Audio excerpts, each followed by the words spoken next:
আসসালামু আলাইকুম রহমতুল্লাহ। চুর ধরুন, চুরকে শায়েস্তা করুন। চুরির মাল ফেরত পেতে কী কী আমল করবেন আজকে সম্পূর্ণ কিছু আপনাদেরকে বলে দেবো ইনশাআল্লাহ।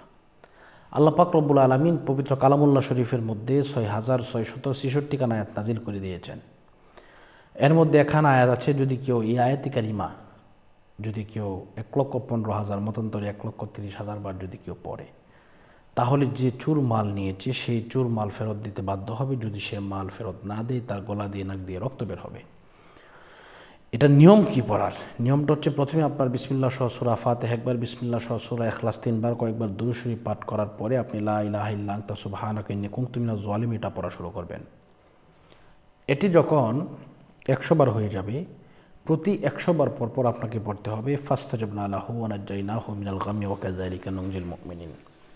এরপরে আবার শেষ হলে, পুরোটা শেষ হলে আপনি বিসমিল্লাহ সহ সূরা ফাতিহা একবার, বিসমিল্লাহ সহ সূরা ইখলাস ৩ বার, কয়েকবার দুরূদ শরীফ পাঠ করার পরে আপনি দোয়া করবেন।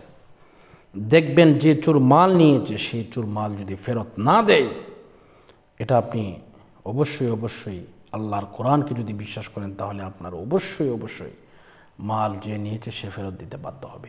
তো বিষয়টা হচ্ছে, আমি নিজে যেটা পড়ি, আপনারা পড়ালে আলহামদুলিল্লাহ, নিজেরা পড়লে ভালো, না হয় আমাদের সাথে যোগাযোগ করলে আমরা আমাদের ছাত্রদেরকে দিয়ে পড়াতে পারি। কারণ নামাজি লোক পড়লে এটা কবুল হয় বেশি। এটা তো অনেক সময়ের ব্যাপার, ২.৫ থেকে ৩ ঘন্টা সময় লাগে। আমরা ১০০ ছাত্র দিয়ে পড়লে ২.৫ থেকে ৩ ঘন্টা সময় লাগে। তো এটা ব্যাপার না, আমি আপনাদের একটি ঘটনা শেয়ার করছি। তো এক ভাই, উনি মালয়েশিয়ার এক ভাই, তো উনি বাড়িতে আসবেন। উনি অনেক টাকা জমাইছিলেন, তো প্রায় ১২ লক্ষ টাকা উনি জমিয়েছিলেন। তো এটা হঠাৎ করে উনি যেদিন আসবেন এর আগের দিন রাতে টাকাটা ওনার রুমমেটে নিয়ে গেছে।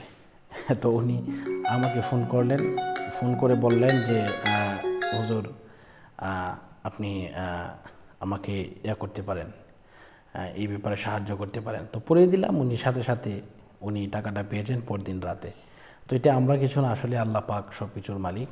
তো ইনশাআল্লাহ আমাদের সাথে যোগাযোগ করলে এই নাম্বারে যোগাযোগ করবেন 01643063744। আল্লাহ পাক আমাদেরকে কবুল করুন। বিদায় নিচ্ছি। আসসালামু আলাইকুম রহমতুল্লাহ।